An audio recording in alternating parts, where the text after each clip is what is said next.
Asking her, how does it feel to be the only hero amongst the heroines of today? While it's extremely flattering and humbling, I must say that I'm very happy being an actress stroke heroine stroke woman. So, yeah. I guess, Vidya Balan, the one thing we know about Bollywood is that it always recognizes and respects power. And this time it's clearly Vidya power. I mean, power which is usually held by a handful of top directors, top superstars. How do you think that transition actually came about? That woman power, you and Ekta Kapoor? I think, very honestly, it's a story well told. And, you know, that's what's worked in its favor.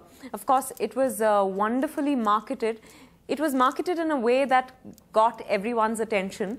And we made sure with our aggressive promotions that people reached the theatres on the 2nd of December or, you know, and even after that. So thankfully, I think the films worked well. But I think most importantly, the conviction that Ekta, Milan and all of us had that we're trying to make a good film. And it was not a small... Yes, Vidya, of course. And interesting then that the lines between Vidya and Silk blurred in a way as well than real life and real life. I think for that time I was being Silk, and I think that really is my... that's really a compliment to me as an actor. It's a triumph for me as an actor. So those lines need to get blurred when I'm playing Silk. It happened with you in Parinita, because people said that you would never really go beyond that image that you had in your first debut movie as that beautiful Bengali woman that you played there. And many thought you would be stereotyped in a very traditional Indian roles. Now with Silk, are you worried about these stereotypes again? How will you go beyond Silk in viewers and the audience's minds? I think my very next film is a thriller. It's a very real, edgy, raw thriller called Kahani, directed by Sujoy Ghosh, where I play a woman who's 6 months pregnant and who comes down from London to Kolkata in search of her missing husband.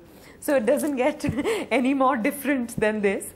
And this wasn't something that I planned, but it's happened like that, and thankfully so. I don't think I've let, you know, any of this image talk really bother me, because I think when I wanted to become an actor, when I entered the industry, the only thing I wanted to do was play different people on screen, live different people's lives on screen, and I'm getting the opportunity and I'm doing that. I think an image is very limiting for an actor. Yes.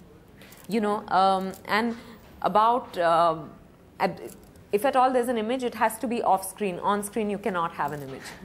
Well, that really goes beyond traditional Bollywood wisdom in a way, especially, of course, that orgasm scene in the movie. Now, that's something you would always think a film vamp would do. You'd never imagine a mainstream Bollywood heroine doing that.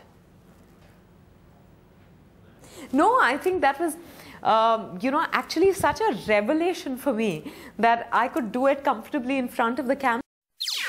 NDTV's cricket app, Android and iPhone. Fastest scorecard, special analysis, and much more. Download free. ndtv.com/apps.